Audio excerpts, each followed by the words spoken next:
Vale. Bueno, pues buenas tardes. Reitero ese agradecimiento a los que están aquí. Y también, si les parece, ya que estamos de pie y eso, vamos a intentar hacer el resto de esta actividad de un modo quizá un pelín más coloquial, ¿vale?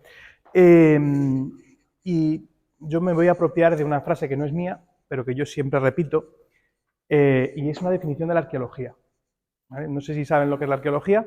Bueno, pues hay muchas definiciones, pero me apropio de una profesora mía que decía que la arqueología es el estudio de las sociedades del pasado a través de sus restos materiales, ¿vale? Al final, una exposición también es arqueología. Nos vamos a atener a unos restos materiales, pero lo que estamos buscando no son esos restos. Lo que nos interesa no es tanto un fragmento de cerámica o un trocito de hierro, sino qué hay detrás de eso. Vamos a intentar conocer, como decía Óscar, cómo vivían, qué elementos les afectaban a través de eso que nos han dejado, que son en muchos casos, pues sí, vertederos, basura, pero a través de esos elementos materiales podemos llegar a conocer muchas cosas, ¿vale?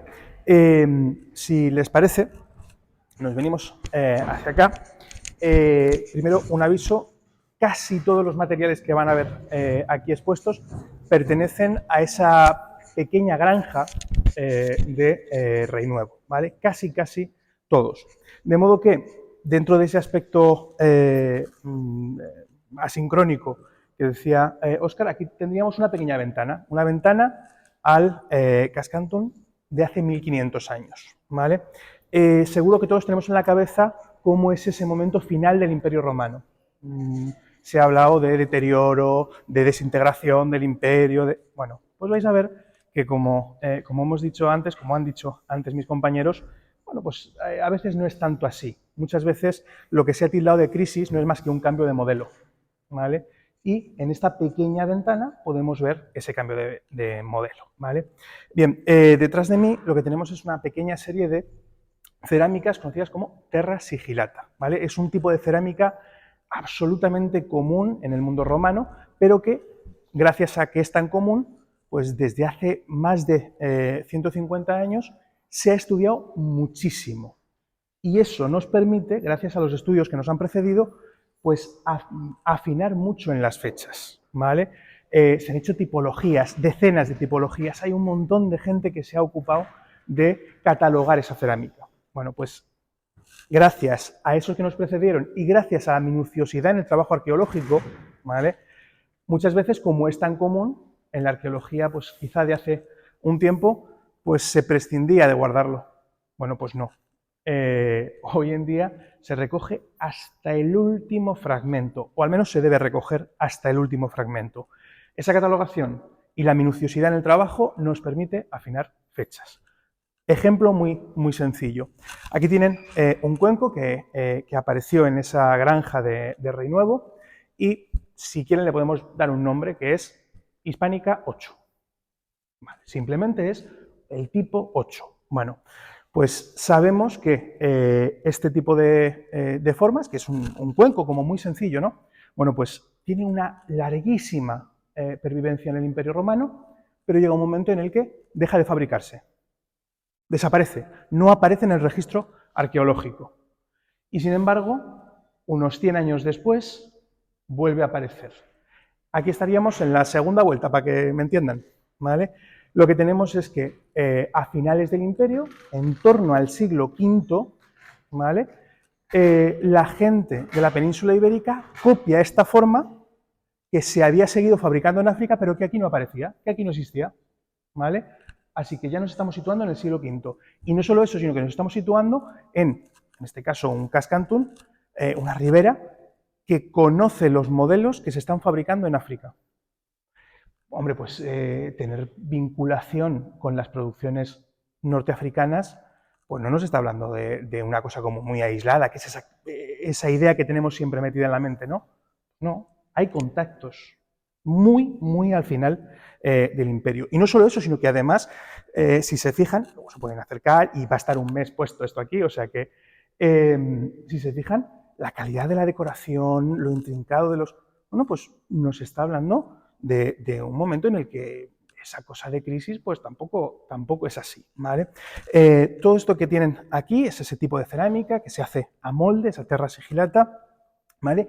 Y que en este caso, aunque copie en muchos casos modelos norteafricanos o de otros sitios, se produce en la zona de La Rioja, ¿vale?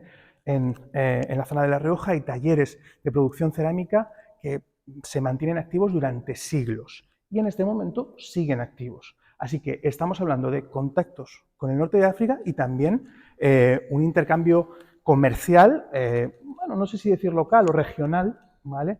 Entre La Rioja y esta zona, ¿vale? Todo esto que tienen aquí son grandes cuencos, además, bueno, esto nos puede llevar a cambios culinarios, pero bueno, cuencos de tamaños importantes, algunos rondan hasta los 30-35 centímetros de diámetro, estamos hablando de cuencos de grandes dimensiones, ¿vale? Y si... No muerdo, ¿eh? Bien, si se acercan, aquí tenemos una cosa un pelín más curiosa. Esta cerámica de aquí, yo les reconozco que cuando nos apareció y cuando la limpiamos, estaba muy fragmentada, nos costó muchísimo recomponerla, porque es una forma que no es habitual.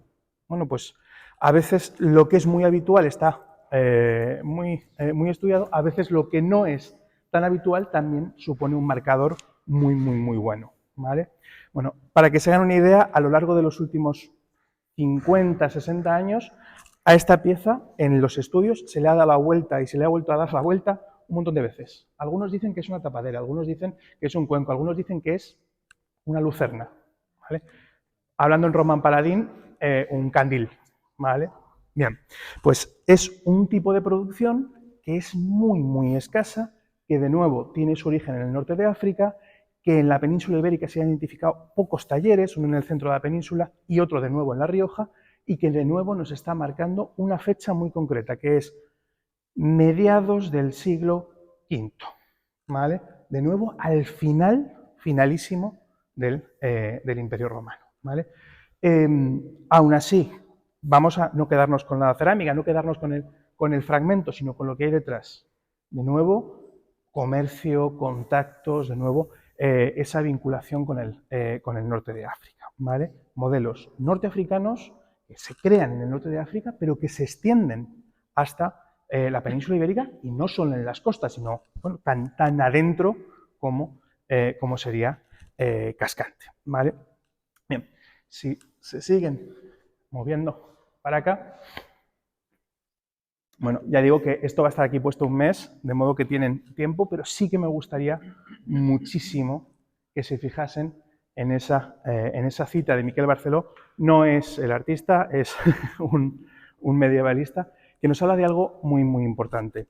Eso de que el poder hay que buscarlo en los terrazgos, en los espacios irrigados.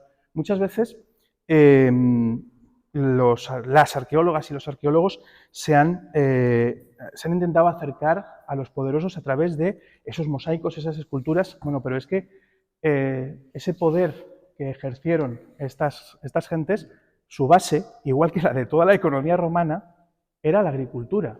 Al final, si nos queremos acercar al 90% de la población, tenemos que acercarnos al campo, y si nos queremos acercar al otro 10, al de los poderosos, también tenemos que fijarnos en el campo y también tenemos que fijarnos en la producción agraria y en esas cosas que a lo mejor estéticamente puede que no sean tan llamativas, pero que nos están hablando de la realidad, ¿vale? Incluso las fuentes escritas pues tienen sus problemas y es que están hechas por poderosos para poderosos. Muchas veces lo que se escribe y lo que la realidad material nos dice entra en conflicto. Pues yo lo siento, pero la materialidad puede. Así que si la arqueología te está mostrando una realidad material, muchas veces hay que doblegarse a esa realidad material, ¿vale? Si las fuentes escritas nos dicen que el Imperio Romano se cae y que aquello es un cataclismo, y luego resulta que la gente que seguía viviendo aquí, pues seguía viviendo y seguía produciendo y seguía... Pues es que no es tan cataclismo. Es cataclismo para un porcentaje pequeño de la población, pero para otro porcentaje enorme pues a lo mejor lo que pasó es que se quedaron más anchos para que nos entendamos, ¿vale? Bien, los arqueólogos tenemos casi fetichismo por los materiales, pero porque detrás de esos materiales nos cuentan un montón de cosas, ¿vale? Os he acercado ahí dos pequeñas pinceladas. Si, bueno, he pasado a tutear. Si os venís, tenemos también detrás de mí 3 platos de terra sigillata, ¿vale? Aparentemente muy parecidos, ¿no? Grandes dimensiones, un color muy similar. Bueno, pues de nuevo nos está dando mucha información. Este primer plato que tenéis aquí, bueno, pues cuando empezamos a estudiarlo, pues estábamos en dudas sobre la catalogación. Si es producción riojana, o sea, de aquí, o no. Bueno, pues hay un elemento que ya lo siento, pero no lo vais a poder comprobar. Esto va a ser acto de fe, ¿vale? Que son las pastas, que nos están hablando de que esto no es de aquí, ¿vale? El barro que se utiliza tiene una composición, tiene un elemento en su composición que nos dice que está producido en el norte de África, ¿vale? Y es que como desgrasante, o sea, como añadido al barro, antes de la cocción, se le añade un tipo de cuarzo muy concreto, ¿vale? Ese tipo de cuarzo es ni más ni menos que arena del desierto. Y aunque las Bardenas estén ahora secas, no valen como desierto, ¿vale? Se utiliza arena del desierto del norte de África en la composición de este plato. Así que, sin más remedio, es producción norteafricana. Volvemos a lo mismo. Siglo V después de Cristo, final del imperio, y tenemos ya no solo que lleguen los modelos, las ideas, las influencias del norte de África, que en aquel momento es muy potente. No, es que están llegando directamente los elementos tangibles. De nuevo, nos doblegamos ante la realidad material. Si tenemos elementos que se han producido en el norte de África aquí, pues está claro que hay contacto. Y bastante fluido. Porque, aunque durante mucho tiempo a la terra sigillata se le llamó la cerámica de lujo, no, es algo bastante común. Así que si hasta los elementos comunes están moviéndose a tan larga distancia, es que el tráfico comercial es fluido, ¿vale? Y que no se nos olvide que esto es lo material que nos queda, pero hay otros elementos de comercio que irremediablemente no vamos a poder rastrear. Todo aquello que es orgánico, que pues a nosotros no nos llega, pero sí que esto que nos ha llegado, sí que esto que se mantiene, nos puede dar pie a pensar que ese comercio pues será muchísimo mayor. Y os decía que son muy parecidas, ¿no? Aparentemente, bueno, pues esos mismos colores, esas mismas formas. Bueno, pues estas dos de aquí son de producción riojana, ¿vale? Volvemos a lo mismo, esa especie de ida y vuelta, elementos que surgen en el norte de África y que nos hablan de todavía el Mediterráneo como ese contexto efervescente de comercio y producciones regionales, ¿vale? Estamos en ese momento tremendo. Luego, a nivel estético, también son llamativas, luego si se acercan, tienen una serie de estampillas, tienen unas decoraciones bastante llamativas. Bien, si nos movemos otro pelín. Bien. Si se han dado cuenta, mi compañero Óscar ha dicho que en Rey Nuevo tuvimos la suerte de identificar distintas fases. Ha hablado de cómo después de que esa granja del final del Imperio Romano pues deje de utilizarse, se construye encima, ya en época visigoda. Sí, pero es que antes de la granja de la que hablábamos, hay otra fase. Al final lo que tenemos, pues, lo que es la arqueología, una serie de niveles, los más profundos son más antiguos, los más altos son los más modernos, ¿no? Bueno, pues aquí seguimos hablando del mismo yacimiento, pero lo que tenemos aquí es un mortero, ¿vale?, que podríamos datarlo en torno al siglo I después de nuestra era, ¿vale? Es verdad que cuando yo digo mortero, probablemente todos habéis pensado en un almirez, ¿no?, que tenéis en la cocina. No son iguales, ¿vale? Son grandes bandejas en los que en el fondo se incrustaban pequeñas piedras, de modo que la comida no se machacaba por golpeo, sino por fricción, ¿vale? una especie de rallador, para que nos entendamos, ¿vale? Y nos está hablando, como digo, de ese momento previo del mismo yacimiento. O, por ejemplo, también tenemos aquí otro pequeño recipiente, que en este caso nos está hablando de producciones locales. Producciones regionales, producciones un poco más lejanas y producciones locales. Esta cerámica pintada corresponde con producciones probablemente hechas en el entorno inmediatísimo del yacimiento, ¿vale? Si se dan cuenta, lo que estamos haciendo es intentar tener una visión, un panorama general de cómo era la vida de esta gente y de qué relaciones tenían con su entorno. En este caso, de una ventana muy estrecha de hace 1500 años, pero si esto lo vamos sumando con otros yacimientos, con otros elementos del entorno, pues esa ventana se va ensanchando, se convierte en un auténtico mirador, ¿no? A algo muchísimo, muchísimo mayor. Bien, para terminar, que ahora queda un pelín más, estos son los elementos de los que nos ha hablado, no sé dónde está, el compañero Javier, ¿vale? Esos restos óseos, y este de aquí, esta es la única pieza de todo el conjunto que no corresponde con la villa romana, bueno, la granja de Rey-Nuevo. Este arado, ¿vale? Que tuvo un trabajo tremendo de restauración por parte de Miriam, que es la restauradora, es el que nos ha hablado Óscar, ¿vale? Y es que el trabajo de restauración es fundamental también para entender cómo funciona todo esto y para que llegue a esta última etapa, o penúltima, que es la de la exposición. Pero para hablar de restauración, pues yo de eso no sé mucho, así que mejor que nos hable Miriam, que es restauradora.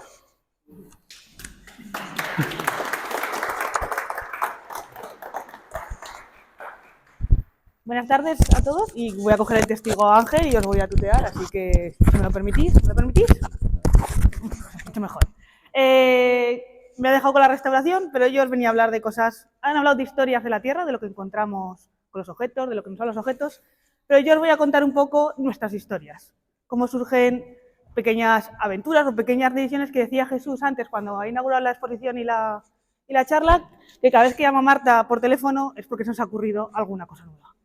Pues allá por el 2020, no sé si le suena a alguien una crisis que hubo, es decir, que el COVID nos paró a todos y nosotros estábamos habituados a hacer una pequeña muestra de los trabajos que hacemos en el campo, en vivo y en directo, como estáis viendo ahora, pero tuvimos que darle una pequeña vueltecita para que nuestra exposición de materiales y nuestro intento de que el patrimonio y nuestros estudios lleguen a todo el mundo, ese año que no nos podíamos acercar, fuera posible.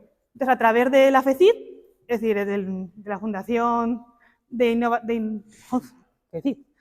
Ciencia y Tecnología, conseguimos una subvención para poder hacer unos gemelos digitales de algunas de las piezas que veis aquí. Un gemelo digital es coger esa pieza que vemos en físico y meterla al ordenador, a través de fotos, a través de escáner, y la tenemos en el ordenador y todo el mundo la puede ver desde su casa.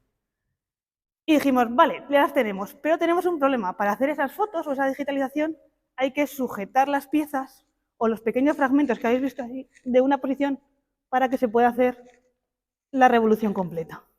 Y ahí empezamos a innovar con las impresiones 3D. Todo el mundo sabe lo que es una impresión 3D.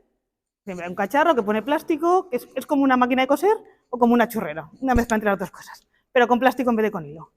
Y si os fijáis en ese cacharrín de ahí, ¿veis que lleva una base gris?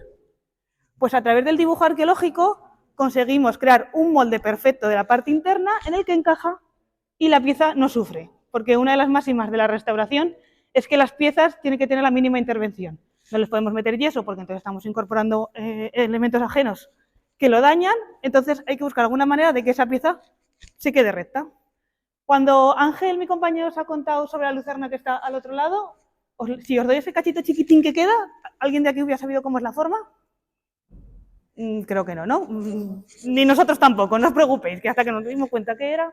Entonces, con ese soporte que tiene, que hace toda la revolución, somos capaces de todo el mundo saber que eso es, como mínimo, una palmatoria, es decir, un cacharro para meter aceite. Y aquí tenemos otra, que yo la voy a tocar, pero esto se va a quedar quietecito. Esta es una pieza de una cerámica un poquito más grande que todo lo que veis ahí, en el que ahora mismo tenemos pues un cacho de borde, un asa y un cacho de la decoración. Esto es lo que nos ha llegado de ese yacimiento de Rey Nuevo que os contaban mis compañeros.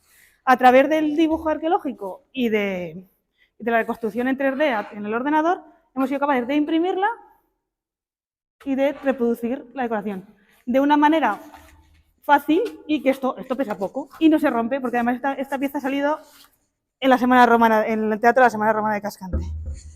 Más cosas que hacemos. Tanto aquí como aquí, cuando vengáis a ver la exposición, tenéis todo el trabajo que hacemos. En este hay... Bueno, lo voy a abrir, que así no os descubro. Aquí veis las fotos que ha enseñado Óscar de los diferentes tipos de pólenes y de maderas. Y en este de aquí es un poco nuestra historia. Cómo llegamos a encontrar estos platos o a encontrar estas historias en la tierra. Así que os invito a que os acerquéis a la historia de esta gente romana y a la nuestra también. Así que muchas gracias por esta tarde por estar aquí y no sé si alguno de mis compañeros quiere decir algo más. Bueno, sí, ya que estamos, vamos a hacer un poco de publicidad. Espera. Vale. Lo primero de todo, muchísimas gracias por venir esta tarde aquí. La exposición va a estar hasta el día 28. Podéis venir cuando queráis a ver las piezas tranquilamente y si alguien tiene alguna pregunta o alguna cuestión, somos fáciles de encontrar porque estamos en redes sociales, correos electrónicos y si no, desde aquí nos pueden transmitir esas preguntas que pueden ir surgiendo, porque igual hoy hemos dado un montón de información y luego nos vamos a casa pensando. Y ya que estamos, como he dicho, voy a hacer un poco de publicidad. La semana que viene en Cascante, el sábado 15, tenemos el cuarto encuentro de arqueología del Valle del Keiles. Es un encuentro de toda la mañana al sábado muy concentrado en el que vamos a hablar de todos los proyectos arqueológicos que hay ahora mismo abiertos sobre mundo romano. ¿De acuerdo? Vamos a tener al equipo que está investigando en Ágreda, en la cabecera del Keiles, el equipo de Tarazona, van a estar también el equipo de Ablitas, el de Tudela y nosotras también, claro. Entonces, bueno, pues eso, está la información en la página web de la UNED. Y si no, pues bueno, si no nos vemos el sábado que viene en Cascante, nos veremos en otras y si no, pues en la próxima Semana Romana, que empezará, ya lo digo, el 1 de junio. Así que muchísimas gracias a todo el mundo por venir hoy aquí.